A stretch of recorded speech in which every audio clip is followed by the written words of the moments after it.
Grupo nitong si Senator Cayetano ay nakapag-hain na nga dyan sa Korte Suprema at may iba pang mga hakbang na inihahanda. Kaugnay pa rin ng naturang mga developments sa issue ng liderato. Alamin natin ang balita ni Bombo Angelo Aganan. Naghain ang grupo ni Senator Alan Peter Cayetano sa Supreme Court ng petisyon na humihiling na ideklarang null and void o ipawalang bisa ang sinagawang Senate session noong June 3 at maibalik ang pamunuan ng Senado sa kanilang grupo. Sa kanilang petisyon, hiniling ng mga petitioner sa Korte Suprema na maglabas ng status quo ante order upang pansamantalang ibalik ang kalagayan ng Senado bago ang mga kaganapan noong June 3 habang dinidinig ang kaso. Kabilang sa nais nilang maibalik sa kanilang mga dating posisyon, sina Cayetano bilang Senate President, Senator Loren Legarda bilang Senate President pro tempore at Attorney Jose Luis Montales bilang Senate Secretary. Hiniling din ng kampo ni Cayetano na ideklarang walang bisa ang sesyong pinangunahan ni Senator Sherwin Gatchalian noong Hunyo 3. Kabilang ang deklarasyon ng quorum, pagdideklarang bakante ang mga elective possession sa Senado, paghalal sa mga bagong opisyal ng Senado at pagtatalaga ng mga bagong committee chairpersons.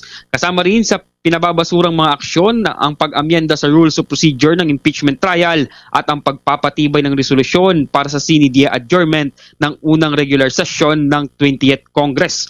Bukod dito, hiniling din ng grupo ni Cayetano na permanenteng pagbawalan ng grupo ni Gatchalian na gamitin ng anumang kapangyarihan o posisyong nakuha mula sa aksyong isinagawa noong Hunyo 3. Kaugnay nito, iginit ni Cayetano na hindi umano kapangyarihan at posisyon sa Senado ang kanilang ipinaglalaban, kundi ang prinsipyo na matukoy ang amunay katotohanan sa nagaganap na katiwalian sa pamahalaan.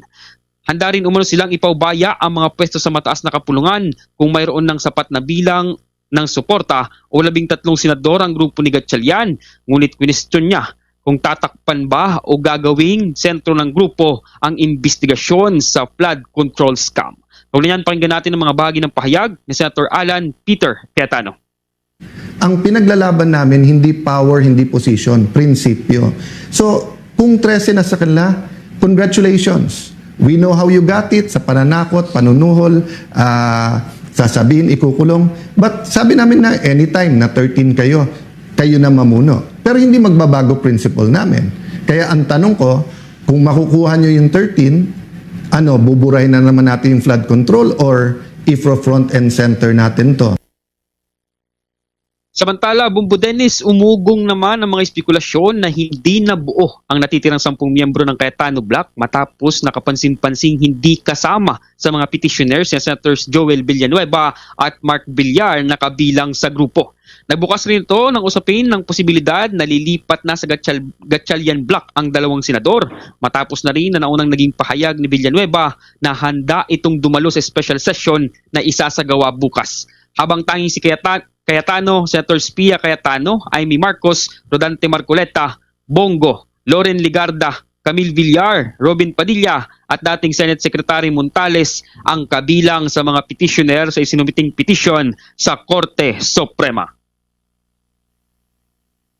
Para sa Bombo Network News, ako si Bombo Angelo Aganan and this is Bombo Radio Philippines, the #1 and most trusted source of news and information.